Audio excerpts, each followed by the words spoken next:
Hello बच्चों, कैसे हैं आप सभी। मैं विकास कुमार और आपका एसके स्टडी 82 पर हार्दिक स्वागत करता हूं। आज हम, जैसा कि तुम्हें पता है कि मैंने फर्स्ट चैप्टर का प्रत्येक टॉपिक का आपको वीडियो में सिलेबस कराया है फर्स्ट चैप्टर से, ठीक है ना। फर्स्ट चैप्टर का पूरा वीडियो डला है, पॉइंट बाय पॉइंट डला है, हेडिंग बाय हेडिंग डला है सबका, ठीक है ना। तो अब वो चैप्टर फिनिश हो चुका था थ्योरी से, अब हम देखेंगे क्या न्यूमेरिकल, ठीक है। क्या देखेंगे भाई? न्यूमेरिकल। तो आज हम उसी फर्स्ट फिजिक्स का चैप्टर का न्यूमेरिकल देखेंगे, ठीक है ना। न्यूमेरिकल क्या कह रहा है भाई? बड़ा प्यारा न्यूमेरिकल है, शानदार न्यूमेरिकल है। क्या कह रहा है भाई? एक दूसरे से 30 सेंटीमीटर की दूरी पर रखे, क्या रखे भाई?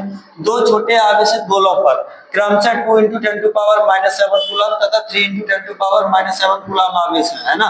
उनके बीच में कितना बल है, ये पूछा हमसे। कहने का मतलब क्या हुआ बेटा कि भाई वायु में या निर्वात में जो है 30 सेंटीमीटर की दूरी पर, कितने दूरी पर बेटा? 30 सेंटीमीटर की दूरी पर क्या है? दो आवेशित गोले हैं, ठीक है ना। तो मान लीजिए आपके पास एक गोला इधर है, मान लीजिए, ठीक है, आपके पास एक गोला इधर है।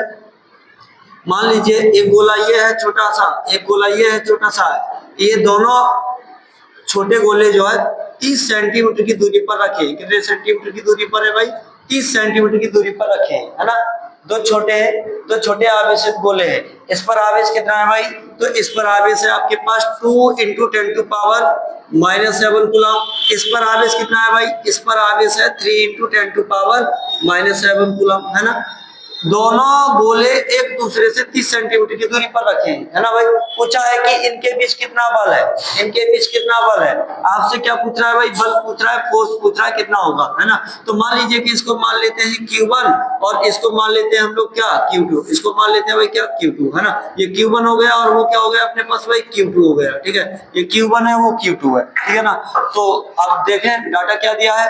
मान लिया हमने, है ना, एक आवेश को कितना माना है भाई? Q1। Q1 आवेश कितना है भाई? 2 × 10⁻⁷ कितना है? -7 कूलम, है ना। और Q2 आवेश कितना है भाई? Q2 आवेश दे रहा है 3 × 10⁻⁷ कूलम, है ना। ये दो आवेश दे रखे हैं भाई, है ना। अब क्या कह रहा है भाई? कितने सेंटीमीटर की दूरी पर रखे थे भाई? 30 सेंटीमीटर की दूरी पर रखे थे, है ना। तो ये दूरी क्या है भाई? दूरी को किससे रिप्रेजेंट करते हैं? मैंने बताया था जब चैप्टर कराया था तब, है ना। कूलम नियम पढ़ाया था, कूलम नियम में बताया था कि दूरी क्या होती है भाई? R। ये किसका मान है भाई? R का मान है ना। R बराबर कितना दिया भाई? 30 सेंटीमीटर दिया है। कितना दिया भाई? 30 सेंटीमीटर दिया है ना। 30 सेंटीमीटर को मीटर में चेंज करेंगे, किसमें करेंगे भाई? मीटर में। तो ये हो जाएगा 30 × 10⁻⁷ कितना हो जाएगा भाई? -2 मीटर हो जाएगा। कितना हो जाएगा भाई? 30 × 10⁻⁻2 मीटर हो जाएगा। क्या पूछ रहा है भाई? उनके बीच में क्या पूछा है? बल। बल कितना है ना। यानी कि फोर्स निकाल के लाना है, तो बल निकाल के लाएंगे, है ना। क्या पढ़ाया भाई कूलम नियम में? ध्यान है ना। कूलम नियम में क्या पढ़ाया भाई? कूलम नियम में पढ़ाया आपको फॉर्मूला क्या होता है कूलम नियम का? F बराबर होता है K Q1 Q2 बटे में क्या होता है भाई? R²। K Q1 Q2 बटे R² होता है ना। लगाइए, वैल्यू लगाएंगे। देखें इधर K का मान होता है 9 × 10⁹ फिक्स होता है ना भाई, सबको पता है ना। Q1 Q2 सबको पढ़ा भी रखा है मैंने भाई, है ना। Q1 Q2, Q1 का मान कितना है भाई? Q1 का मान है 2 × 10⁻⁷, है ना, -7 इंटू Q2 का मान कितना है भाई? 3 × 10⁻⁷, कितना है भाई? 3 × 10⁻⁷, है ना। बटे में आइए इधर R², है ना। R² का मान कितना है भाई? ये है R का मान, ये है ना। इस मान को R पे पावर 2 है, तो या तो आप इस मान को मल्टीप्लाई में डबल बार कर दीजिए या फिर इसी R के मान का उस्कार करके भी रख सकते हैं आपको, ठीक है ना। तो मैं इसी मान को कितनी बार लिख रहा हूँ भाई? 2 बार लिख रहा हूँ। ये R का मान 30 × 10⁻⁻ कितना है? -2 है।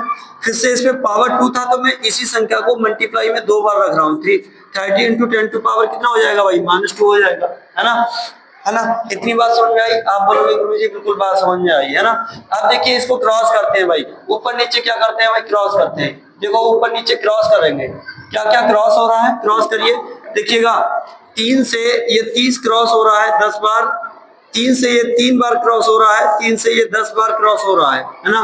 अब देखिए ऊपर ऊपर क्या बचा? संख्या का संख्या से मल्टीप्लाई करना है, पावर को पावर से सॉल्व करना है, ठीक है। तो देखो ऊपर क्या बचा? ये 3 बचा है, ये 3 बचा है और ये 2 बचा है। तो 3 और 2 कितना हो जाएगा? 6। 3 और 2 कितना हो जाएगा भाई? 6, है ना। और देखें पावर क्या बचा है, -7 ये है, -7 ये, 10 टू पावर -7, 10 टू पावर -7, -7 हो जाएगा माइनस का 14, माइनस के 14 में से प्लस का 9 कर देंगे कम, कितना बचेगा भाई, ये बचेगा 10 टू पावर माइनस का 5 बचेगा, है ना। माइनस के 14 में से प्लस के 9 क्या कर देंगे भाई, कम कर देंगे, घटा देंगे, कितना बचेगा, माइनस का 5 बचेगा, कितना बचेगा भाई, माइनस का 5, ठीक है ना। और नीचे आइए, अब इधर क्या बचा देखो भाई, 10 टू पावर -2, 10 टू पावर -2, और ये 10 इंटू 10 है ना, एक जीरो ये पॉजिटिव का, एक जीरो ये पॉजिटिव की, दो जीरो पॉजिटिव के मिल गए, इन दोनों जीरो से ये वाला दोनों नेगेटिव का कैंसिल कर दिया, दो जीरो पॉजिटिव के थे, दो जीरो नेगेटिव के थे, कैंसिल कर दिया। अब आपके पास यहाँ पर एक बचा है 10 टू पावर -2 है, क्या बचा भाई, 10 टू पावर -2, ये 10 टू पावर -2 ऊपर जाएगा तो किसका हो जाएगा भाई, प्लस का, क्या बचा यहाँ पर 10 टू पावर -2, अब ये ऊपर जाएगा तो किसका हो जाएगा भाई, प्लस का, 6 इंटू 10 टू पावर -5 ऊपर जाएगा तो क्या हो जाएगा भाई, ऊपर जाएगा तो 10 टू पावर -5 ऊपर जाएगा तो ये हो जाएगा प्लस का, है ना। अब माइनस के 5 में से प्लस का 2 कम कर दीजिए, कितना आएगा, 6 इंटू 10 टू पावर -3 बचेगा न्यूटन, क्या निकल के आ गया भाई, बल निकल के आ गया, कितना आया, 6 इंटू 10 टू पावर -3 न्यूटन आया, है ना। यही तो पूछ रहा था आपसे, कह रहा था कि एक दूसरे से 30 सेंटीमीटर की दूरी पर दो छोटे आवेशित गोले रखे गए हैं, है ना, जो आवेशित हैं, जिन पर चार्ज कितना था, 2 इंटू 10 टू पावर -7, और दूसरे गोले पर था 3 इंटू 10 टू पावर -7 कूलम, है ना। तो उनके बीच में बल पूछा था, कितना बल आ गया भाई, 6 इंटू 10 टू पावर -3 न्यूटन आ गया, ठीक है ना। बात समझ में आई, है ना। आप बोलोगे गुरुजी बिल्कुल बात समझ में आई, है ना। चलते हैं अगले न्यूमेरिकल पे, तो आप इसका स्क्रीनशॉट ले लीजिए, ठीक है। अब चलते हैं अगला न्यूमेरिकल देखते हैं, अगला न्यूमेरिकल क्या है, ये, ठीक है, ये है अगला न्यूमेरिकल, ठीक है, ये है इसका अगला न्यूमेरिकल। देखिए क्या कह रहा है, 0.4 कितना दे रहा है भाई, 0.4 माइक्रोकूलम आवेश के किसी छोटे गोले पर किसी अन्य छोटे आवेशित गोले के कारण वायु में 0.2 न्यूटन बल लगता है, यह दूसरे गोले पर 0.8 माइक्रोकूलम आवेश हो तो दोनों गोलों के बीच कितनी दूरी है। कहने का मतलब क्या है भाई, कहने का मतलब यह है कि यहाँ पर दो गोले हैं, है ना, यहाँ पर क्या है भाई, दो गोले हैं, है ना। तो एक गोले पर आवेश कितना दिया है, 0.4 माइक्रोकूलम, ठीक है ना, और दूसरा आवेश क्या है भाई, 0.8 माइक्रोकूलम है ना। और दोनों आवेशों के बीच में, है ना, क्या लग रहा है भाई, किसी छोटे आवेशित गोले के कारण वायु में 0.2 न्यूटन का क्या लग रहा है भाई, बल लग रहा है ना, क्या लग रहा है भाई, बल। चलिए करते हैं इसको भी, बड़ा शानदार न्यूमेरिकल है और अच्छा है, ठीक है ना, बहुत ही प्यारा न्यूमेरिकल है। तो एक वैल्यू आपके पास यहाँ ये दे रखा है 0.4 माइक्रोकूलम, आप इसको डाटा में लिखेंगे, ठीक है ना, गिवन दैट दिया है, क्या दिया है भाई, Q1 मान लेते हैं इसको, क्या मान लेते हैं, Q1 कितना दिया है, 0.4 माइक्रोकूलम, कितना दिया है भाई, 0.4 माइक्रोकूलम, 0.4 माइक्रोकूलम, है ना। 0.4 माइक्रोकूलम को भाई कूलम में चेंज करेंगे, क्या करेंगे भाई, चेंज करेंगे, तो ये कितना आएगा भाई, 0.4 इंटू 10 टू पावर -6 कूलम। आपको पता है ना कि भाई एक माइक्रोकूलम में 10 टू पावर कितना कूलम होता है, 10 टू पावर -6 कूलम होता है ना। तो एक माइक्रोकूलम में कितना आवेश होता है भाई, 10 टू पावर -6 होता है। तो हमने 0.4 माइक्रोकूलम को किसमें चेंज किया है, कूलम में। अब देखिएगा मैं इसको थोड़ा सा और करता हूँ, इस पॉइंट को हटा लेता हूँ यहाँ से, और इस पॉइंट को हटाने के बदले में क्या आएगा भाई, पावर आएगा, क्या पावर आएगा, कितना हो जाएगा भाई, पावर बढ़ जाएगा, ये हो जाएगा 4 इंटू 10 टू पावर, एक अंक बाद पॉइंट लगा है तो एक पावर इसमें पॉइंट हटाने के बदले बढ़ा दे रहे हैं, तो कितना हो जाएगा -7 कूलम, ठीक है ना, कितना हो जाएगा भाई -7 कूलम, ठीक है ना। पॉइंट हटाया, पावर बढ़ा दिया। अब देखिए पढ़िए, किसी अन्य छोटे आवेशित गोले के कारण वायु में 0.2 न्यूटन का क्या लग रहा है भाई, बल लग रहा है। बल कितना लग रहा है भाई, F का मान कितना है भाई, 0.2 न्यूटन। बल कितना लग रहा है भाई, 0.2 न्यूटन, है ना।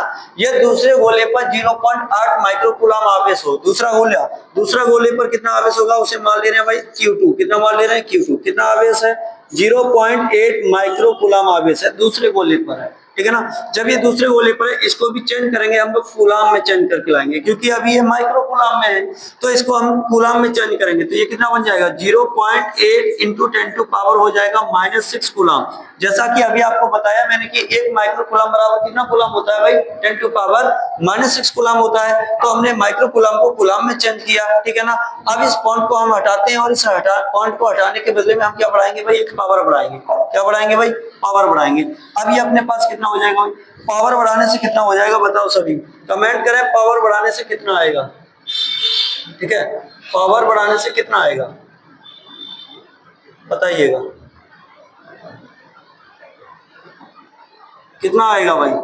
ये आ जाएगा आपके पास Q2 बराबर पॉइंट हटाएंगे पावर 1 बढ़ जाएगी, ये हो जाएगा 8 इंटू 10 टू पावर -7 कूलाम हो जाएगा। कितना हो जाएगा भाई 8 इंटू 10 टू पावर -7 कूलाम, है ना। इतनी बात समझ में आई। आप बोलोगे गुरुजी बिल्कुल बात समझ में आई। क्या कह रहा है भाई क्वेश्चन, दोनों गोलों के बीच कितनी दूरी है, यानी जो दो गोले रखे गए थे उन दोनों गोलों के बीच की दूरी कितनी है, यानी कि आर पूछा है आपसे। क्या पूछा है भाई, आर पूछा है। और जब आर पूछा है आपसे तो देखें इधर आर पूछा है, किसका मान पूछा है भाई, आर। बीच की दूरी, दोनों गोलों के बीच की दूरी कितनी है, आर पूछ रहा है। क्या लगाएंगे भाई, कूलाम फॉर्मूला लगाएंगे। क्या लगाएंगे भाई, कूलाम फॉर्मूला। पता है ना क्या होता है, 1/4 पाई, है ना। 4 पाई 1/4 पाई एप्सिलॉन नॉट को हम के भी लिख सकते हैं ना, तो छोटा सा रूप दिखेगा देखने को। तो एफ बराबर हम के Q1 और ये Q2 बटे में कितना हो जाएगा भाई आर स्क्वायर। कितना हो जाएगा आर स्क्वायर। अब आपसे बीच की दूरी पूछा है आर का मान, तो आर स्क्वायर को ट्रांसफर कर रहा हूँ एफ के स्थान और एफ को ट्रांसफर कर रहा हूँ किसके स्थान भाई, आर स्क्वायर के स्थान, ठीक है ना। तो आपस में अदला बदली कर देंगे, इससे बोल देंगे कि भाई तू उधर जा ये इधर जाएगा। तो ये हो जाएगा आर स्क्वायर बराबर के और ये Q1 Q2 बटे में कितना आ जाएगा भाई एफ आ जाएगा पकड़ के, है ना। पकड़ के बिठा देंगे, इसको बिठा देंगे इधर, इसको इधर। अब ये देखें इधर कितना है, आर स्क्वायर बराबर के का मान होता है भाई 9 इंटू 10 टू पावर कितना होता है 9 Q1 Q2, है ना। Q1 Q2 का मान कितना था भाई, अभी आपको दिखा देता हूं मैं। Q1 Q2 का मान मैंने कितना निकाला था भाई, Q1 का मान था 4 इंटू 10 टू पावर -7, Q2 का मान था 8 इंटू 10 टू पावर -7। लगाते हैं Q1 है ना, दोनों मान लगाएंगे तो Q1 का मान था 4 इंटू 10 टू पावर -7, Q2 का मान था भाई 8 इंटू 10 टू पावर -7, है ना। अब डिवाइड में आइए, एफ क्या है भाई, बल कितना था 0.2 न्यूटन का बल था। कितना था भाई दिखा देता हूं, कितना था भाई 0.2 न्यूटन का क्या लग रहा था भाई बल, है ना। बल कितना है 0.2 न्यूटन का, है ना। तो लगाओ यहाँ बल का मान कितना आ जाएगा भाई 0.2 न्यूटन। कितना आएगा भाई 0.2 न्यूटन, है ना। अब इसको क्रॉस करेंगे भाई, है ना। अब इसको क्रॉस करेंगे, संख्या को संख्या से सॉल्व करेंगे, पावर को पावर के साथ सॉल्व करेंगे भाई। ये हो जाएगा कितना, अभी देखो मैं क्या करता हूँ 9 इंटू 4 इंटू 8 आपस में रखता हूँ गुणा में, 9 इंटू 4 इंटू 8 आपस में रखता हूँ इंटू -7 जुड़ जाएगा, कितना हो जाएगा माइनस का 14, -14 में से प्लस का 9 कम करेंगे तो भाई कितना बचेगा 10 टू पावर बचेगा -5। बटे में कितना है भाई, बटे में कितना है 0.2। इस पॉइंट को हटा लेते हैं और इसको हटाने के बदले में ऊपर क्या बढ़ा देते हैं भाई, एक 0 बढ़ा देते हैं और नीचे कितना बचेगा भाई 2 बचेगा। कितना बचेगा भाई 2, है ना मेरे भाई, कितना बचेगा 2, है ना।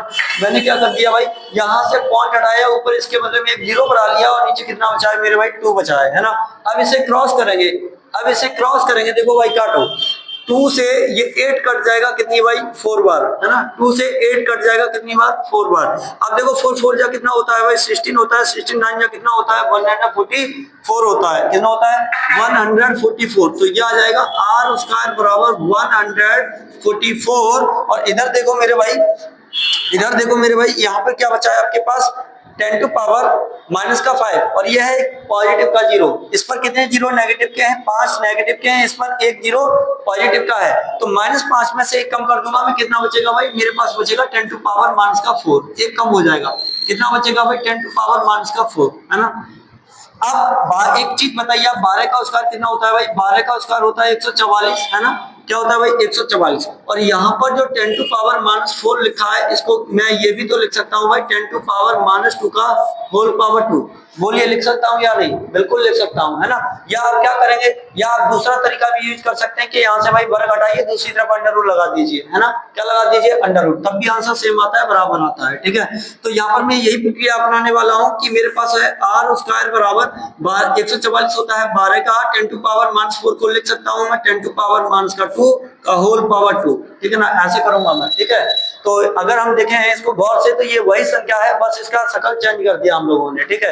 12 का अगर हम स्क्वायर बोलेंगे तो 144 आएगा, और 10 टू पावर -2 का अगर स्क्वायर बोलेंगे तो 10 टू पावर -4 ही आने वाला है, ठीक है ना मेरे भाई। इसका बस शकल चेंज कर दिया।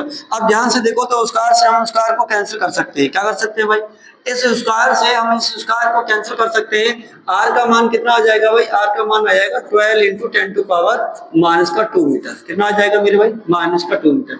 यही आपके पास इसका आंसर है। दोनों गोलों के बीच की दूरी कितनी है भाई? 12 इंटू 10 टू पावर -2 मीटर। आप चाहें तो आप मीटर में भी इसका आंसर छोड़ सकते हैं। अगर आप चाहें सेंटीमीटर में कन्वर्ट करना तो आप इसे सेंटीमीटर में भी कन्वर्ट कर सकते हैं। देखिए कैसे करेंगे। आर बराबर, आपको पता है पहले से कि भाई 1 मीटर बराबर कितना होता है? 100 सेंटीमीटर होता है। 1 मीटर में कितना सेंटीमीटर होता है भाई? 100 सेंटीमीटर होता है ना।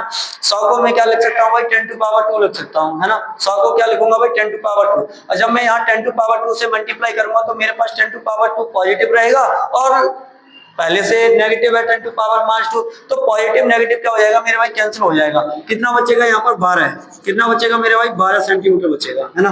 तो आप आंसर सेंटीमीटर में भी इसका छोड़ सकते हैं, कोई दिक्कत वाली बात यहाँ नहीं है, ठीक है ना। तो दोनों गोलों के बीच की दूरी कितनी आ गई भाई? 12 सेंटीमीटर आ गई। कितनी आ गई भाई? 12 सेंटीमीटर, है ना। अब चलते हैं अगले ऑप्शन पर, तब तक आप इसका स्क्रीनशॉट ले लीजिए, ठीक है। अब चलते हैं इसका सेकंड। सेकंड क्या है? देखिए ध्यान से पढ़िएगा। सेकंड क्या कह रहा है? सेकंड को या तो आप सॉल्व कर लीजिएगा या फिर ऐसे समझ लीजिए इस सवाल की लैंग्वेज से। देखिए क्या कर रहा है? दूसरे गोले पर पहले गोले के कारण कितना बल लगता है ना। तो आपको यहाँ न्यूमेरिकल में एक बात कही गई है कि एक 0.4 माइक्रो आवेश के किसी छोटे गोले पर किसी अन्य छोटे आवेशित गोले के कारण वायु में 0.2 न्यूटन बल लगता है ना। और ये दूसरे गोले पर 0.8 माइक्रो कूलम आवेश हो तो दूसरे गोले पर पहले गोले के कारण कितना बल लगेगा, यही आपसे पूछा है। तो बेटा मैं आपको बता दूं कि दूसरे गोले पर पहले गोले के कारण इतना ही बल लगेगा, 0.2। कितना लगेगा भाई मेरे भाई? 0.2 न्यूटन बल लगेगा। लेकिन ये बल आकर्षी लगेगा। कैसा लगेगा भाई? आकर्षी। आकर्षी कह लो या आकर्षक कह लो, बात एक ही है, ठीक है। तो कौन सा बल लगेगा भाई? आकर्षक बल लगेगा। क्यों? क्योंकि यहाँ पर कह रहा है कि दूसरे गोले पर पहले गोले के कारण कितना बल लगता है, यानी अपोजिट हो गया। और अपोजिट की कंडीशन में हम लोग इस 0.8 माइक्रो कूलम को नेगेटिव लेके चलेंगे। क्या लेके चलेंगे भाई? नेगेटिव, क्योंकि अपोजिट कह रहा है। क्योंकि दूसरे गोले पर पहले गोले के कारण कितना बल लगेगा, यही बात यहाँ पे पूछा है। तो यहाँ पर जो 0.8 है, ये जो 0.8 माइक्रो कूलम का आवेश है, ये मेरे पास नेगेटिव रहेगा भाई। जब ये नेगेटिव रहेगा तो देखो ये चार्ज नेगेटिव हो गया और ये चार्ज क्या है भाई? पॉजिटिव है। ये चार्ज क्या है भाई? पॉजिटिव है ना। वो चार्ज नेगेटिव और ये चार्ज पॉजिटिव। क्या लगता है भाई? अगर अपोजिट सिग्नल होते हैं तो भाई क्या लगता है? उनके बीच में आकर्षण बल लगता है ना, या आकर्षी बल कह सकते हैं या आकर्षण बल कह सकते हैं। तो यहाँ पर इतना ही जो है बल लगेगा 0.2 न्यूटन का। आप चाहें तो इसको सॉल्व भी कर सकते हैं। चलिए मैं सॉल्व करके दिखा देता हूँ इसका आंसर, ठीक है। ठीक है, मैं सॉल्व करके दिखा देता हूँ आपको। देखो कैसे लाना है। इधर से देखिए, ये बी ऑप्शन है, कोई बात नहीं। वही कूलम नियम लगेगा, F बराबर के Q1 और Q2 बटे में क्या आ जाएगा भाई? R square. बटे में क्या आ जाएगा भाई? आर स्क्वायर आ जाएगा मेरे भाई, है ना। अब देखिएगा F बराबर के का मान होता है 9 इंटू 10 टू पावर 9। Q1 का मान कितना था भाई? कितना था भाई? 4 into 10 to power -7। 4 into 10 to power -7 into Q2 का मान कितना भाई? 8 इंटू 10 टू पावर -7। कितना भाई? 8 इंटू 10 टू पावर -7। लेकिन ये क्या रहेगा भाई? नेगेटिव रहेगा। क्यों? क्योंकि दूसरे गोले पर पहले गोले के कारण क्या निकाल रहे हैं भाई? बल निकाल रहे हैं। तो ये अब की बार हमारे पास क्या हो जाएगा भाई? नेगेटिव हो जाएगा। क्या हो जाएगा? नेगेटिव, क्योंकि अपोजिट है। -8 इंटू 10 टू पावर कितना है भाई? -7 कूलम है ना। अब देखिए ध्यान से, अब देखिए इसमें ध्यान से, 10 टू पावर -7 है ना। अब ध्यान से सुने, आर स्क्वायर, आर का मान जो अभी आपने निकाला था भाई, क्या निकाला था? आर का मान, है ना। जो आर का मान आपने अभी निकाला था, इसमें देखिएगा क्या निकाला है? क्या निकाला है 12 सेंटीमीटर। अब अगर आप 12 सेंटीमीटर प्रयोग करते हो तो भी कोई दिक्कत नहीं है, आप सेंटीमीटर को मीटर में कन्वर्ट कर लीजिएगा या फिर इससे पहले वाला जो स्टेप आया है हमारा मीटर में उसे लगाइएगा। आर का मान कितना है भाई 12 गुणे 10 पे घात -2। कितना है मेरे भाई 12 गुणे 10 पे घात -2, ठीक है ना। कितना है भाई 12 गुणे 10 पे घात -2। आप यहाँ लगाइएगा। आर का मान कितना लगेगा भाई, आर का मान लगेगा यहाँ 12 गुणे 10 पे घात -2। अब देखिए इसमें पावर 2 है तो इसी संख्या को मैं मल्टीप्लाई में 2 बार रखता हूँ। कितनी बार 2 बार, है ना। पावर 2 था, आर की पावर कितना था भाई 2। मैंने इसी संख्या को यहाँ मल्टीप्लाई में कितनी बार रख दिया भाई 2 बार रख दिया। अब देखिएगा क्रॉस करते हैं। जब मैं इसे क्रॉस करूंगा तो देखिए मेरे पास क्या क्रॉस हो रहा है। मैं 4 से 12 क्रॉस करूंगा कितनी बार 3 बार। 4 से 12 क्रॉस करूंगा मैं कितनी बार भाई 3 बार। देखो कैसे कैसे करते हैं। 4 एकम 4, 4 तिया 12, ये 3 बार क्रॉस हो गया। फिर 3 से ये 9 क्रॉस हो जाएगा कितनी बार 3 बार भाई। फिर 3 से ये 12 क्रॉस हो जाएगा कितनी बार भाई 4 बार। फिर 4 से ये 8 क्रॉस हो जाएगा भाई कितनी बार 2 बार, है ना। कितनी बार हो जाएगा भाई 2 बार। कितना बचा भाई -2 बचा यहाँ। कितना बचा -2। और देखो मेरे भाई क्या बचा 10 टू पावर -7, 10 टू पावर -7 हो जाएगा 10 टू पावर -14। कितना हो जाएगा भाई 10 टू पावर का -14। 10 टू पावर -14 में से प्लस का 9 कम कर देंगे। कितना बचेगा मेरे भाई 10 टू पावर -5। कितना बचेगा 10 टू पावर -5, है ना। डिवाइड में आइएगा 10 टू पावर -2, 10 टू पावर -2 मेरे पास क्या हो जाएगा भाई 10 टू पावर -4 हो जाएगा, है ना। क्या हो जाएगा भाई 10 टू पावर -4 हो जाएगा, है ना। अगर मैं इस संख्या को ऊपर ले के जाऊंगा तो ये मेरे पास क्या हो जाएगा भाई पॉजिटिव हो जाएगा। क्या हो जाएगा पॉजिटिव। या फिर मैं ऊपर से नीचे लाऊं तो ऊपर वाली संख्या नीचे आके क्या बन जाएगी भाई पॉजिटिव बन जाएगी। तो मैं ऐसा ही करता हूं, ऊपर वाली संख्या को मैं क्या कर लेता हूं भाई नीचे ले आता हूं। ऊपर 2 है, नीचे आएगा तो क्या हो जाएगा भाई 10 to power -4 into 10 to power ये संख्या नीचे आएगी क्या हो जाएगी भाई पॉजिटिव की। अब देखिए 10 टू पावर 5 में से 10 टू पावर -4 कम कर देंगे कितना बचेगा भाई 10 बचेगा। कितना बचेगा भाई 10, यानी कि -2 अपॉन में है 10। कितना है 10। 10 का डिवाइड जब 2 में लगाओगे भाई भाग दोगे तो कितना आएगा -0.2 न्यूटन। कितना आएगा भाई, कितना आएगा मेरे भाई -0.2 न्यूटन, है ना। कितना आएगा भाई -0.2 न्यूटन आएगा। कैसा बल होगा भाई आकर्षी। कैसा होगा भाई आकर्षी, है ना। कैसा बल होगा भाई आकर्षी बल होगा, यानी कि आकर्षण, ठीक है। कैसा होगा मेरे भाई आकर्षी बल होगा, ठीक है ना। आकर्षी, ठीक है ना। आकर्षी, ठीक है ना। आकर्षण बोलो या आकर्षी कोई दिक्कत है। ये भी पॉइंट क्लियर हुआ। आप बोलोगे सर बिल्कुल क्लियर हुआ, ठीक है ना। एक एक पॉइंट समझेंगे बारीकी से समझेंगे। चलिए अगला न्यूमेरिकल पकड़ते हैं। अगला न्यूमेरिकल क्या है दूसरा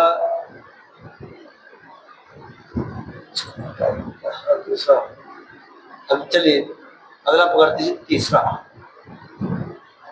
तीसरा यह है। देखिए बढ़िया क्वेश्चन है, बहुत ही अच्छा क्वेश्चन है। जांच द्वारा सुनिश्चित कीजिए कि एक राशि दे रखी है यहाँ पर देखिए ke² m∑c m∑p, ठीक है ना। विमाहीन है। भौतिक नियतांकों की सारणी देकर इस अनुपात का मान ज्ञात कीजिए। यह अनुपात क्या बताता है, ठीक है ना। तो क्या करेंगे भाई इसको पहले ये हम देखेंगे कि ये राशि जो दे रखी है हमें भौतिक राशि, ये भौतिक राशि विमाहीन है या नहीं है, ये चीज हम देखेंगे, ठीक है ना। फिर इसके बाद हम क्या करेंगे इसमें जितने भी ये कांस्टेंट नियतांक हैं इन सभी के मान पुटअप करेंगे। और मान पुटअप करने के बाद हम इसे जब सॉल्व करेंगे, ठीक है ना, हम क्या करेंगे भाई जब इसे सॉल्व करेंगे तो कितना आएगा ये चीज हम देखेंगे, ठीक है। तो अनुपात क्या बताता है वो भी देखेंगे। तो देखो इधर आपके पास राशि क्या दे रखी है ke² अपॉन में कितना भाई capital G m∑c m∑p। ke² upon में कैपिटल G m∑c m∑p, है ना। इन सब के क्या करेंगे भाई इसको सिद्ध करें, देखेंगे ये विमाहीन राशि है या नहीं है, ठीक है ना। ये चीज हम देखेंगे। तो भाई के पहले मैं एक चीज नोटिस करा दूं आपको, यहाँ एक चीज ध्यान दें। के का मात्रक देखेंगे क्या होता है भाई।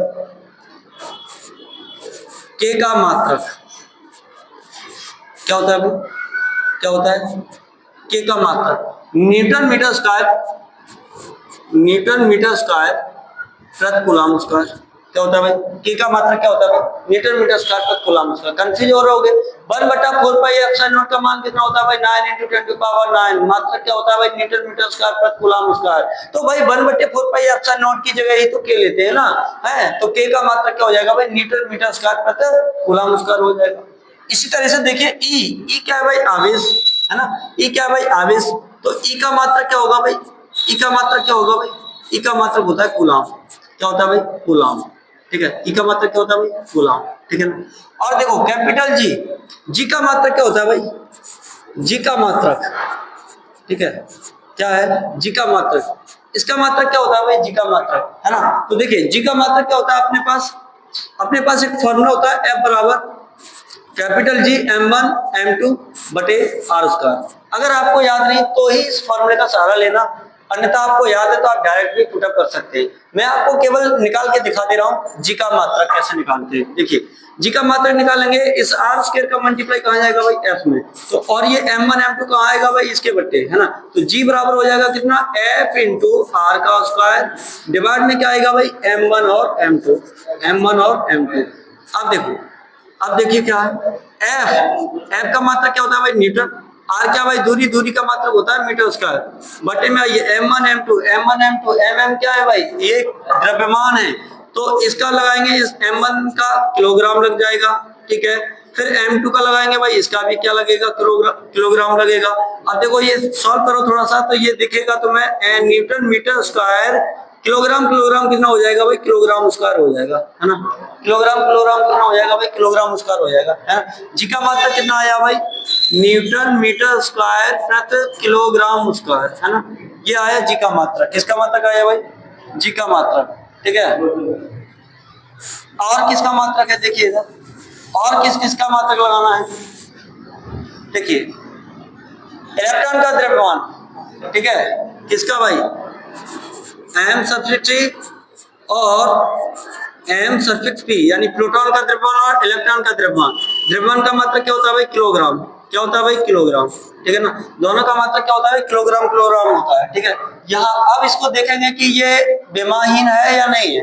तो देखो मैं इसके मात्रक से यूज करता हूँ, लगाता हूँ के का मात्रक क्या बताया भाई, न्यूटन मीटर स्क्वायर प्रति कूलम स्क्वायर, ठीक है।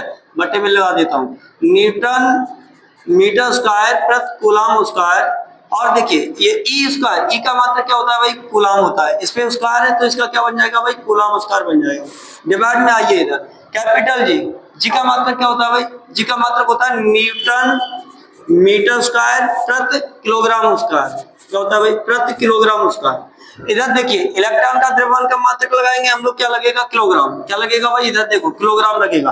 और प्रोटॉन के द्रव्यमान का मात्रक लगाएंगे, उसका भी क्या लगेगा भाई, किलोग्राम लगेगा, है ना। तो किलोग्राम इंटू किलोग्राम कितना बन जाएगा भाई, किलोग्राम स्क्वायर बन जाएगा। कितना बन जाएगा भाई, किलोग्राम स्क्वायर। इलेक्ट्रॉन का भी द्रव्यमान का मात्रक किलोग्राम होता है, प्रोटॉन के भी द्रव्यमान का मात्रक क्या होता है भाई, किलोग्राम होता है। किलोग्राम इंटू किलोग्राम कितना हो जाएगा भाई, किलोग्राम स्क्वायर, है ना। तो यहाँ पर क्या लगेगा भाई, किलोग्राम स्क्वायर, ठीक है ना। क्या लगेगा भाई, किलोग्राम स्क्वायर। अब ध्यान से देखें तो कुछ चीजें क्रॉस हो रही हैं यहाँ, देखिए क्रॉस कर रही है।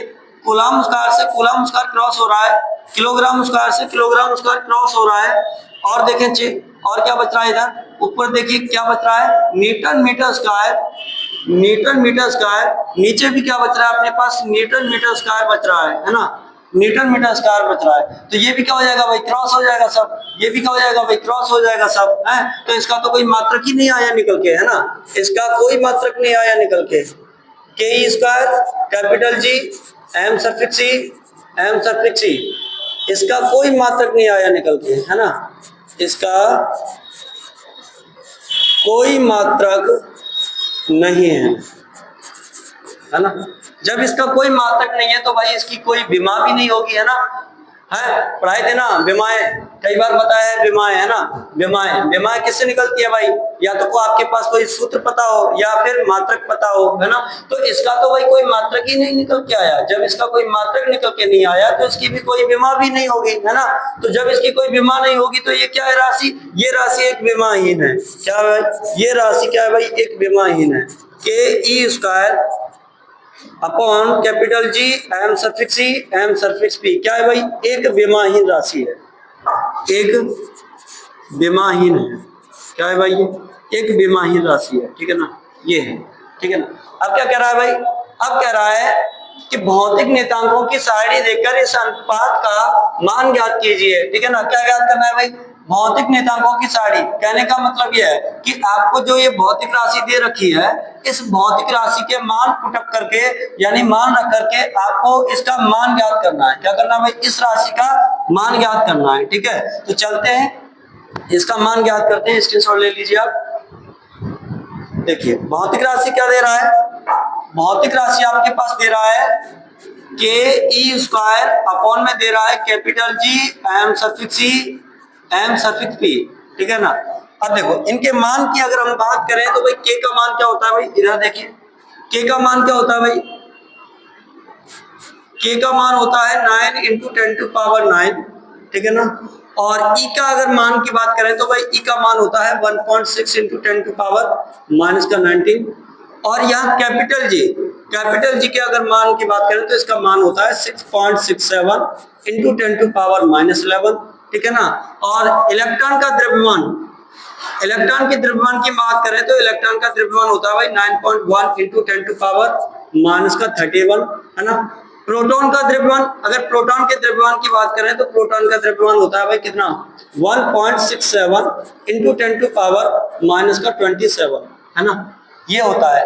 इनके अगर मात्रक की बात कर ली जाए तो इनका मात्रक होता है newton metre square plus coulomb square, इसका होता है कूलाम, और इसका क्या होता है भाई, इसका होता है न्यूटन मीटर स्क्वायर प्रति किलोग्राम स्क्वायर, है ना। इसका कितना होता है भाई, किलोग्राम होता है, इसका भी कितना होता है भाई, किलोग्राम होता है ना। तो ये इनके मान है। अब आपसे क्या बोला गया था न्यूमेरिकल में कि भौतिक नेतांकों की सारणी देख करके यानी कि मान देख करके इसका मान ज्ञात करना है ना। तो इसके मान को पुटअप करते हैं और फिर आप इसका कैलकुलेशन आप बताइएगा करके कितना आता है। के का मान आएगा 9 इंटू 10⁻9, ठीक है ना। ई का मान कितना है भाई, ई का मान है 1.6 इंटू 10⁻⁻19। इस पे देखिए पावर 2 है, तो या तो आप इसी संख्या को मल्टीप्लाई में 2 बार रख दीजिए या इसका पावर कर लीजिए कितना 2, है ना, पावर 2। अब जी का मान देखिए, तो जी का मान कितना है भाई, जी का मान है 6.67 इंटू 10⁻ कितना है, 10⁻⁻11 इंटू इलेक्ट्रॉन का द्रव्यमान, इलेक्ट्रॉन का द्रव्यमान कितना भाई 9.1 इंटू 10⁻31, है ना, इंटू प्रोटॉन का द्रव्यमान, प्रोटॉन का द्रव्यमान कितना होता है भाई 1.67 इंटू 10⁻ कितना होता है -27, कितना होता है भाई -27, है ना। अब आपको इसको कैलकुलेट करना है, ठीक है, आपको कैलकुलेट करके बताना है भाई इसका आंसर कितना आएगा, और कमेंट बॉक्स में इसको बताना कि भाई इसका आंसर कितना आ रहा है, ठीक है ना, ठीक है ना। आप कमेंट बॉक्स में इसका आंसर बताना भाई कितना आ रहा है। चलते हैं अगले न्यूमेरिकल पे, ठीक है ना। अगला न्यूमेरिकल क्या है, चलते हैं, देखिए ये है, काफी अच्छा न्यूमेरिकल है, ठीक है ना, थ्योरी वाइज है और थोड़ा सा चीज समझने का प्रयास करना भाई। किसी वस्तु का वैद्युत आवेश क्वांटीकृत है, इस प्रकथन से क्या तात्पर्य है ना।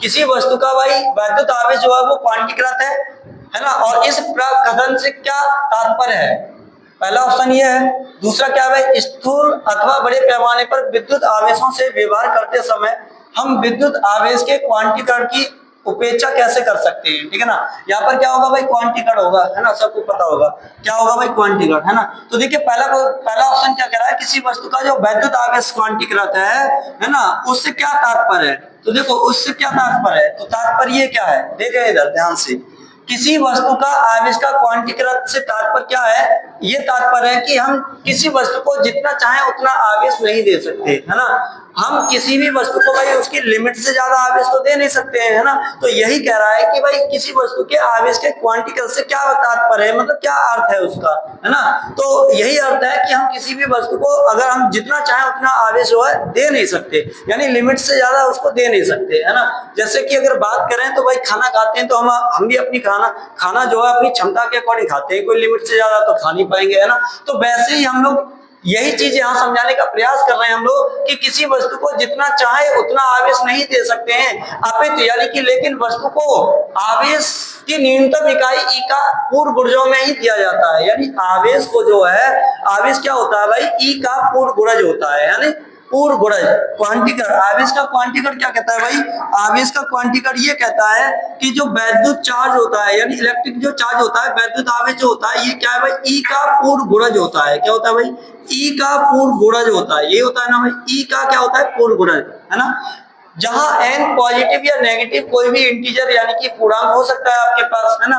तो वही चीज कह रहे हैं हम लोग, यहाँ समझाने का प्रयास कर रहे हैं कि किसी भी वस्तु को हम आवेश जो है, आवेश का क्वांटिकरण क्या है? इसका यही मतलब हुआ कि किसी भी वस्तु को हम जितना चाहें उतना आवेश नहीं दे सकते हैं, लिमिट से ज्यादा हम नहीं दे सकते हैं, है ना। लेकिन वस्तु का जो आवेश होता है ना, वैद्युत आवेश जो होता है, वस्तु का जो आवेश होता है वो ई का क्या होता है भाई? पूर्ण गुणज होता है। क्या होता है? पूर्ण गुणज होता है, ठीक है ना।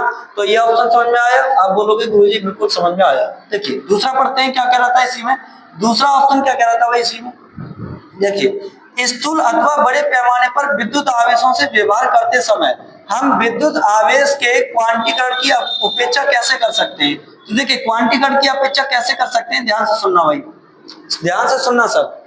कैसे कर सकते हैं? स्थूल अथवा बड़े पैमाने पर आवेशों से व्यवहार करते समय आवेश के क्वांटीकरण का कोई महत्व नहीं होता है। मतलब कहने क्या क्या हो गया? बड़े पैमाने पर आवेशों से अगर हम व्यवहार कर रहे हैं, है ना, तो उस समय क्या होगा भाई? आवेश की क्वांटीकरण का कोई भी महत्व उस पर नहीं होगा, ठीक है ना। उस पैमाने पर आवेश के क्वांटीकरण का भाई कोई महत्व नहीं होगा, मतलब कुछ भी नहीं होगा उसका, ठीक है ना। और इसकी उपेक्षा की जा सकती है, लेकिन हम इसकी उपेक्षा कर सकते हैं, यानी कि इसकी हम कल्पना कर सकते हैं। इसका कारण यह है कि बड़े पैमाने पर व्यवहार में आने वाले आवेश मूल आवेश की तुलना में बहुत बड़े होते हैं। इसका कारण भी क्या है भाई? तो इसका कारण यह है कि बड़े पैमाने पर व्यवहार में आने वाले जो आवेश होते हैं, है ना, वो मूल आवेश की तुलना में क्या होते हैं भाई? बहुत बड़े होते हैं। मूल आवेश की तुलना में क्या होते हैं भाई? बहुत बड़े होते हैं, है ना। जैसे अगर हम मान लें कि एग्जांपल की बात करें, जैसे 1 माइक्रोकूलम आवेश में लगभग कितना होता है? 1013 मूल आवेश सम्मिलित होता है। कितना होता है भाई? 1 कूलम आवेश में कितना मूल आवेश सम्मिलित होता है? तो भाई 1013, है ना। कितना भाई? 1013 मूल आवेश क्या होता है भाई? सम्मिलित होता है। किसमें होता है भाई? 1 कूलम आवेश में। किसमें भाई? 1 कूलम आवेश में कितना? 1013 कूलम आवेश क्या होता है भाई? सम्मिलित होता है ना। ऐसी अवस्था में आवेश को सतत मानकर व्यवहार किया जा सकता है ना। यहाँ पर क्या होगा भाई? सतत मानकर। यहाँ पर क्या होगा भाई? मानकर, ठीक है ना। तो इस कंडीशन में क्या होगा? ऐसी अवस्था में यानी ऐसी सिचुएशन में क्या करेंगे हम लोग भाई? आवेश को सतत मान करके ही हम उसका जो है पालन कर सकते हैं, यानी कि व्यवहार कर सकते हैं, ठीक है ना। तो आप लोग याद रखेंगे 1 माइक्रोकूलम आवेश में लगभग कितना मूल आवेश होता है भाई? 1013। कितना होता है भाई? लगभग 1013 के समथिंग, ठीक है ना। इतनी बात समझ आई? आप बोलोगे गुरुजी बिल्कुल बात समझ में आई, है ना। चलिए चलते हैं अगले क्वेश्चन पे, आप स्क्रीनशॉट ले लीजिए। चलिए अगला क्वेश्चन देखते हैं क्या है। देखिए अगला क्वेश्चन ये है आपके पास, ये है अगला क्वेश्चन। देखिए क्या कह रहा है? जब कांच की छड़ को रेशम के टुकड़े से रगड़ते हैं, किससे रगड़ते हैं भाई? जब कांच की छड़ को भाई किससे? रेशम के टुकड़े से, ठीक है ना। किससे रगड़ते हैं भाई? रेशम के टुकड़े से रगड़ते हैं भाई। बहुत, जब मैंने आपको पहला लेक्चर कराया था तो बड़ा बिंदास तरीके से कराया था, और उसमें मैंने आपको बताया था कि भाई जब कांच की छड़ को रेशम की छड़ के साथ रगड़ा जाता है तो कांच में कौन सा आवेश आता है और रेशम में कौन सा आवेश आता है। बहुत ही बड़ा प्यारा शानदार सवाल है, बड़ा ही जबरदस्त है। देखिए क्या कह रहा है? जब कांच की छड़ को किससे रगड़ते हैं भाई? रेशम की छड़ से रगड़ते हैं, तो दोनों पर आवेश आ जाता है। क्या आ जाता है भाई? दोनों पर आवेश आ जाता है। कहने का मतलब क्या हुआ भाई? मैंने ये टॉपिक आपको थ्योरी में भी निकलवा दिया है। जब कांच की छड़, क्या होगा भाई? जब कांच की छड़ को किससे रगड़ेंगे भाई? रेशम की छड़ से। किससे रगड़ेंगे भाई? रेशम की छड़ से, है ना। रेशम की छड़ से, है ना। तो दोनों पर क्या क्या आएगा भाई? दोनों पर क्या आएगा? चार्ज आएगा, है ना। मैंने इसको थ्योरी में कराया था, है ना। जब मैंने पहला ही लेक्चर आवेश के बारे में दिया था तब आपको ये निकलवाया था मैंने नोट पॉइंट में। कांच की छड़ प्लस रेशम की छड़ को जब आपस में रगड़ा जाता है तो मैंने बताया था कि कांच पर कौन सा आवेश आता है और रेशम पर कौन सा आवेश आता है ना। ये चीज मैंने बताई थी। तो कांच पर कौन सा आवेश आता है? आप बोलोगे गुरुजी धन आवेश आता है, और रेशम की छड़ पर कौन सा आवेश आता है भाई? नेगेटिव चार्ज आता है, यानी कि ऋण आवेश आता है। तो वही चीज यहाँ पर बताई गई है। जब कांच की छड़ को रेशम के टुकड़े से रगड़ते हैं तो दोनों पर आवेश आ जाता है, यानी कि दोनों पर आवेश आता है। एक पर प्लस क्यू चार्ज और दूसरे पर माइनस क्यू चार्ज आता है ना। इसी प्रकार की परिघटना का वस्तुओं के अन्य युग्मों में भी प्रेक्षण किया जा सकता है। मतलब कहने का क्या हुआ? इस प्रकार की परिघटना, मतलब इस प्रकार की अगर हम घटना देखें तो बहुत सारी ऐसी वस्तुएं हैं जिनमें ये प्रेक्षण जो है किया जा सकता है।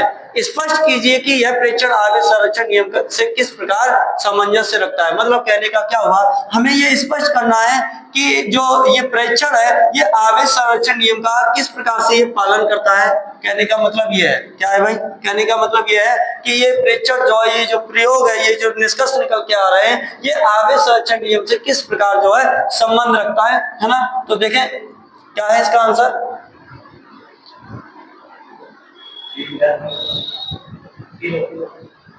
यही है।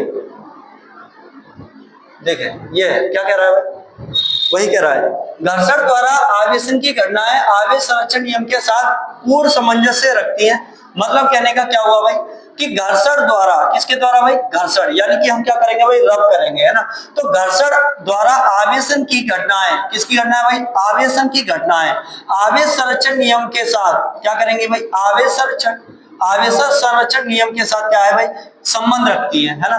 तो घर्षण द्वारा जो हम क्रियाएं करते हैं, जो घटनाएं घटित करते हैं, वो आवेश संरक्षण के नियम के साथ क्या है, संबंध रखती है। कहने का मतलब ये हो गया, जब इस प्रकार की किसी घटना में दो उदासीन, कितने भाई, दो उदासीन, अगर इस प्रकार की घटना में दो उदासीन वस्तुओं को रगड़ा जाता है, कितनी वस्तुओं को भाई, दो उदासीन वस्तुओं को रगड़ा जाता है, आपस में रब करते हैं, रगड़ते हैं, तो दोनों वस्तुएं आवेशित हो जाती है। क्या हो जाती है भाई, दोनों वस्तुएं क्या हो जाती है भाई, आवेशित हो जाती है। क्या कह रहा है भाई, दोनों वस्तुएं आवेशित हो जाती है।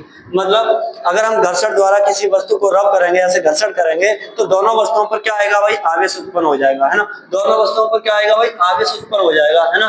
तो दोनों वस्तुएं जब आवेश उत्पन्न होता है तो दोनों वस्तुएं क्या हो जाती है भाई, आवेशित हो जाती हैं। तो घर्षण से पूर्व, अब यहाँ देखिए, घर्षण से क्या है भाई, पूर्व दोनों वस्तुएं उदासीन होती हैं। क्या होती है भाई, घर्षण से पूर्व दोनों वस्तुएं कैसी होती है भाई, उदासीन होती है ना। जब हम उन्हें रब नहीं करेंगे तो भाई क्या है, वस्तुएं दोनों उदासीन है, अर्थात उनका कुल आवेश शून्य होता है। अर्थात उनका कुल आवेश क्या होता है भाई, शून्य होता है। क्या होता है, कुल आवेश कितना होता है भाई, शून्य। कब होता है भाई शून्य, जब वो उदासीन है दोनों वस्तुएं, तब, ठीक है ना। यानी घर्षण करने से पहले वे दोनों वस्तुएं कैसी होती हैं बेटा, उदासीन होती हैं, तब उन पर जो आवेश होता है वो क्या होता है भाई, शून्य होता है। इस प्रकार के सभी प्रेक्षणों में सदैव यह पाया गया, क्या पाया गया, कि एक वस्तु पर जितना धनावेश आता है दूसरी वस्तु पर उतना ही क्या आ जाता है बेटा, ऋणावेश आता है। क्या आता है, ऋणावेश। यानी ये पूरा निष्कर्ष निचोड़ निकल के आ गया कि जब दो वस्तुओं को रगड़ा जाता है तो जितना एक वस्तु पर धनावेश आता है उतना ही दूसरी वस्तु पर क्या आ जाता है बेटा, ऋण आवेश आ जाता है। क्या आ जाए, ऋण आवेश आता है। बात समझ में आई, आप बोलोगे गुरुजी बिल्कुल बात समझ में आई, है ना। तो इस प्रकार घर्षण द्वारा आवेशन के बाद भी दोनों वस्तुओं का नेट आवेश शून्य बना रहता है। यानी कहने का मतलब क्या हुआ कि दोनों वस्तुओं पर चार्ज तो आता है, एक पर जितना धन आवेश आएगा दूसरी पर उतना ही ऋण आवेश आएगा, लेकिन घर्षण द्वारा आवेशन के भी बाद, यानी आवेशन मतलब चार्ज आने के भी बाद वस्तुओं का जो नेट आवेश होता है वो क्या होता है भाई, शून्य होता है। नेट मतलब कुल आवेश, नेट मतलब क्या होता है भाई, कुल आवेश। वस्तुओं का जो कुल आवेश होता है वो क्या होता है भाई, शून्य होता है। क्या होता है भाई, शून्य होता है ना। यही था हमारा ये प्रश्न, ठीक है। यही कह रहा था हमारा ये प्रश्न कि ये बताइए कि आवेश का जो क्वांटिगढ़ था वो किस प्रकार संबंध रखता है ना, यही था। चलिए अगला क्वेश्चन देखते हैं। ये है अगला क्वेश्चन अपना, क्या है भाई, 4 बिंदु आवेश दे रहा है। कितने दे रहा है भाई, 4 बिंदु आवेश दे रहा है। Q सफिक्स A बराबर 2 माइक्रोकूलम, Q सफिक्स B बराबर -5 माइक्रोकूलम, Q सफिक्स C बराबर 2 माइक्रोकूलम तथा Q सफिक्स D बराबर दे रहा है -5 माइक्रोकूलम। 10 सेंटीमीटर भुजा के किसी वर्ग ABCD के शीर्षों पर अव्यवस्थित है। मतलब कहने का क्या हुआ, 4 बिंदु आवेश है और वो चारों की चारों बिंदु आवेश 10 सेंटीमीटर भुजा का क्या है भाई, एक वर्ग है। 10 सेंटीमीटर भुजा का क्या है भाई, एक वर्ग है, ठीक है ना। 10 सेंटीमीटर भुजा का क्या है भाई, एक वर्ग है, ठीक है। 10 सेंटीमीटर भुजा का क्या है भाई, एक वर्ग है, ठीक है। 10 सेंटीमीटर भुजा का क्या है भाई, एक वर्ग है, ठीक है। तो हम लगाते हैं 10 सेंटीमीटर भुजा का एक वर्ग, ठीक है। 10 सेंटीमीटर भुजा का क्या है भाई, ये वर्ग है, ठीक है। ये है। अब इसके चारों कोनों पर क्या भाई, अब इसके चारों कोनों पर 4 बिंदु आवेश हैं। कितने हैं भाई, 4 बिंदु आवेश हैं। मान लीजिए ये एक कोना है, ठीक है। ये क्या भाई, एक कोना है, ये क्या है भाई बी कोना है, ये क्या है भाई सी कोना है, और ये क्या है भाई डी कोना है। इन चारों कोनों पर क्या है भाई 4 बिंदु आवेश हैं। जैसे इस पर मान लीजिए, इस पर कितना बिंदु आवेश है भाई, इस पर कितना बिंदु आवेश है, इस पर बिंदु आवेश दिया है आपके पास क्यू सर्किट से बराबर कितना दिया है 2 माइक्रोकूलम। कितना दिया है 2 माइक्रोकूलम, 2 माइक्रोकूलम, ठीक है ना। और क्यू सर्फिक्स भी, यानी इस पॉइंट पर कितना दिया भाई, इस पॉइंट पर क्यू सर्फिक्स भी दिया आपको -5 माइक्रोकूलम, ठीक है ना। और क्यू सर्फिक्स सी, क्यू सर्फिक्स सी कितना दिया है भाई, ये क्यू सर्फिक्स सी दिया आपके पास भी 2 कूलम माइक्रोकूलम, 2 माइक्रोकूलम। और क्यू सर्फिक्स डी, क्यू सर्फिक्स डी कितना दिया भाई, क्यू सर्फिक्स डी दिया है आपके पास कितना -5, कितना भाई -5 माइक्रोकूलम आवेश। ये 4 बिंदु आवेश रखे, किस पर रखे भाई वर्ग पर, है ना। क्या कह रहा है 10 सेंटीमीटर की भुजा का, इसकी भुजा कितनी है भाई 10 सेंटीमीटर, यानी इसकी प्रत्येक भुजा कितनी है भाई 10 सेंटीमीटर की है। इसकी प्रत्येक भुजा क्या होती है भाई 10 सेंटीमीटर, यानी वर्ग की चारों भुजा आपस में क्या होती है भाई बराबर होती है ना। कह रहा है भुजा 10 सेंटीमीटर भुजा के किसी वर्ग एबीसीडी के शीर्षों पर अव्यवस्थित है, वर्ग के केंद्र पर रखे 1 माइक्रोकूलम आवेश पर लगने वाला बल कितना होगा। यानी वर्ग का केंद्र कहाँ होगा भाई, वर्ग का केंद्र क्या होगा भाई, आप बोलोगे गुरुजी बीच में होगा वर्ग का केंद्र, है ना। वर्ग का केंद्र कहाँ होगा भाई बीच में होगा, है ना। तो इस वर्ग के केंद्र पर क्या रखा है भाई 1 माइक्रोकूलम का आवेश रखा है। क्या रखा है भाई 1 माइक्रोकूलम का क्या रखा है आवेश रखा है ना, 1 माइक्रोकूलम का आवेश। अब इस 1 माइक्रोकूलम आवेश पर कितना बल लगेगा ये निकाल के लाना है, कितना बल लग रहा है ना। तो देखें ना, अब इस 1 माइक्रोकूलम आवेश के कारण यहाँ पर जो आवेश रखा है इसके कारण भी इस पर फोर्स निकालेंगे, ठीक है ना। और यहाँ जो आवेश रखा है इसके कारण भी इस पर फोर्स निकालेंगे, ठीक है ना। और यहाँ देखिए इस ये आवेश रखा है इसके कारण भी इस पर फोर्स निकालेंगे, ठीक है। फिर ये जो आवेश रखा है इसके कारण भी इस पर क्या निकलेगा भाई फोर्स निकलेगा, बल निकलेगा, है ना। तो मान ले रहे हैं कि ये इसका क्या है केंद्र O है, क्या है भाई केंद्र O है ना। तो इस आवेश के कारण इस पर कितना बल लगेगा और इस आवेश के कारण इस पर कितना बल लगेगा वो भी निकालना है, और इस आवेश के कारण इस पर कितना बल लगेगा और इस आवेश के कारण इस पर कितना बल लगेगा, ये चीज हमें निकाल के लानी है, ठीक है ना। तो देखो कैसे निकालते हैं, देखो बहुत शानदार सवाल है, ध्यान से सुनना। इस आवेश के कारण इस पर लगने वाला बल, ठीक है ना, इस आवेश के कारण इस पर लगने वाला बल मान ले रहे हैं हम लोग कितना है Fa, कितना है भाई Fa, है ना। और इस आवेश के कारण इस पर लगने वाला बल कितना मान ले रहे हैं भाई हम लोग, मान ले रहे हैं कितना Fc, कितना मान ले रहे हैं Fc, है ना। और देखो ये दोनों चार्ज कैसे हैं भाई पॉजिटिव पॉजिटिव के हैं, है ना। और ये दोनों चार्ज कैसे हैं भाई नेगेटिव नेगेटिव के हैं। तो यहाँ पर जो बल लगेगा इस आवेश के कारण इस पर जो बल लगेगा, ठीक है ना, वो मान ले रहे हैं हम लोग कितना है, वो मान ले रहे हैं हम लोग F सर्फिक्स B, कितना लग रहा है भाई F सर्फिक्स B। इस आवेश के कारण इस पर जो बल लगेगा वो कितना लगेगा भाई, वो मान ले रहे हैं हम लोग कितना है यहाँ F सर्फिक्स D, है ना, F सर्फिक्स D। बात समझ में आई, आप बोलोगे गुरुजी बिल्कुल बात समझ में आई, कहने का मतलब क्या हुआ, इस आवेश के कारण इस आवेश पर लगने वाला F है, ठीक है ना, ये हो गया। और इस आवेश के कारण इस आवेश पर लगने वाला बल कितना हो गया Fc, ठीक है ना। और इस आवेश के कारण इस आवेश पर लगने वाला बल कितना हो गया भाई Fb, और इस आवेश के कारण इस आवेश पर कितना हो गया भाई बल Fd हो गया।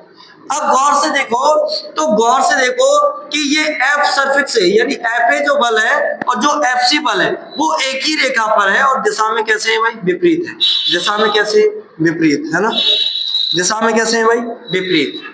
और बाकी का यहाँ और भी देखो कि F सर्फिक्स B F सर्फिक्स D ये दोनों बल एक ही रेखा पर हैं लेकिन दिशा में कैसे है भाई विपरीत है, दिशा में कैसे विपरीत। तो एक इसके केंद्र पर जो 1 माइक्रोकूलम का आवेश रखा है इस पर नेट बल क्या होगा भाई शून्य होगा, क्या होगा भाई शून्य होगा। इस यानी कि वर्ग के केंद्र पर जो 1 माइक्रोकूलम आवेश रखा है इस पर क्या होगा भाई बल शून्य होगा, कुल बल कितना होगा भाई शून्य, है ना। तो लिखते हैं हम लोग यहाँ क्या आएगा, क्या आएगा भाई वर्ग के केंद्र पर जो 1 माइक्रोकूलम आवेश रखा है ना, 1 माइक्रोकूलम आवेश पर कुल बल क्या होगा भाई, शून्य होगा। क्या होगा भाई, शून्य, यानी कि 0 होगा। अब देखें कैसे, एफ सफिक्स से एफ सफिक्स एक ही रेखा पर वह विपरीत दिशा में है। क्या है भाई, एक ही रेखा पर वह कैसे है, विपरीत दिशा में है। तो ये हो जाएगा एफ सफिक्स से और एफ सफिक्स सी कैसा रहेगा भाई, माइनस का, ठीक है ना, क्योंकि एक ही रेखा पर वह विपरीत दिशा में है। और देखें इधर एफ सफिक्स भी एफ सफिक्स डी एक ही रेखा पर वह विपरीत दिशा में है। तो ये कितना हो जाएगा भाई, ये हो जाएगा एफ सफिक्स बी बराबर कितना हो जाएगा भाई, माइनस का एफ सफिक्स डी, है ना। मैंने क्या बोला आपसे, यहाँ पर जो कुल बल होगा, है ना, कुल बल जो होगा वो क्या होगा भाई, शून्य होगा। कुल बल क्या होगा भाई, शून्य होगा। देखो इधर कुल बल क्या होगा भाई, शून्य। देखिए कुल बल निकालते, मान ले रहे हैं कुल बल कितना है, एफ है। कुल बल एफ है, कब है, जब F A plus F B plus F C plus F D होगा, तभी तो होगा। तो ये हो जाएगा F A plus F B plus F C plus F D हो जाएगा, है ना। इसके अलावा और देखें आगे क्या करना है,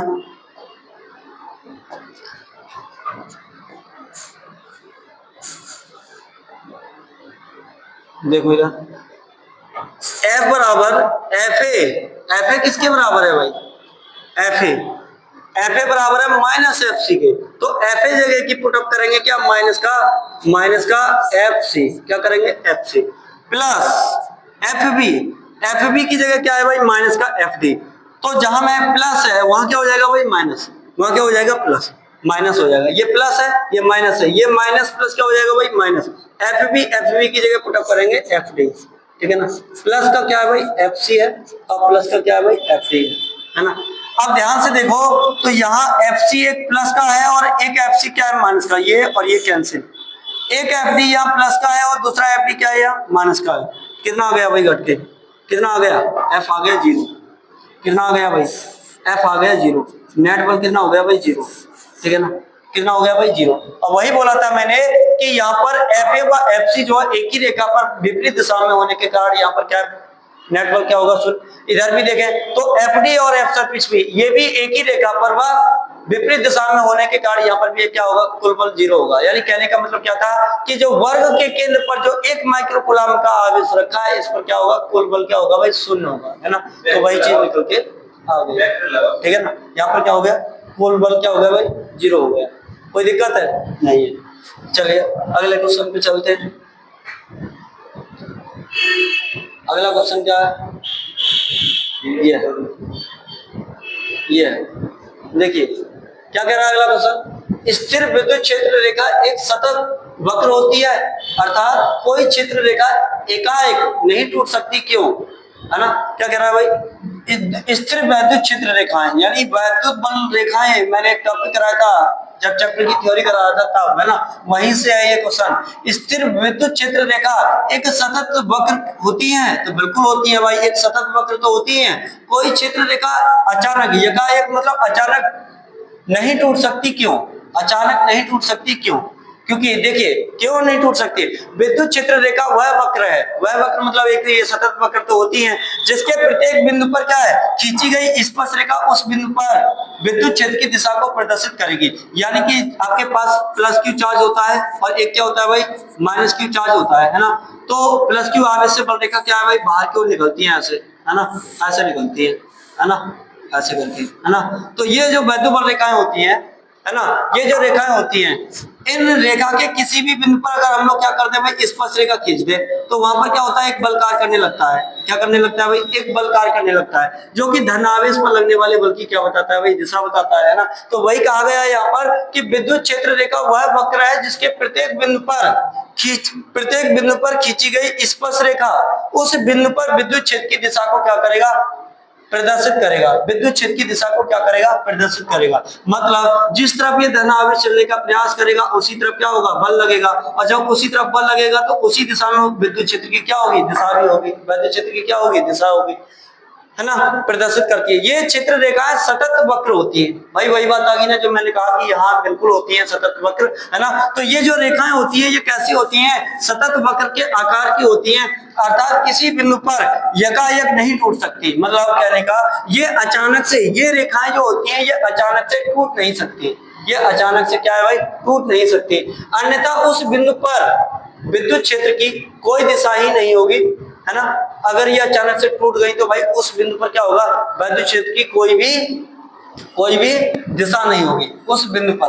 पहले तो ये कभी टूटती ही नहीं है, मतलब कभी कट ही नहीं करती, आपस में कभी काटेंगी ही नहीं, टूटेंगी ही नहीं। यदि बाई चांस टूटती भी है तो फिर उस कटान बिंदु पर जिस जगह ये टूट रही है वहां पर विद्युत क्षेत्र की कोई भी दिशा नहीं होगी, है ना। लेकिन ऐसा क्या होता है बेटा, असंभव होता है। ऐसा क्या होता है, असंभव। पहली बात तो ऐसा होता ही नहीं है, ठीक है ना। इतनी बात समझ में आई, आप बोलोगे गुरुजी बिल्कुल बात समझ में आई। अब देखिए दूसरा बी क्या कह रहा है ऑप्शन, स्पष्ट कीजिए कि दो क्षेत्र रेखाएं कभी भी एक दूसरे को प्रतिच्छेदन क्यों नहीं करती। मतलब प्रतिच्छेदन मतलब काटती, क्या करती है, क्यों नहीं काटती है ना।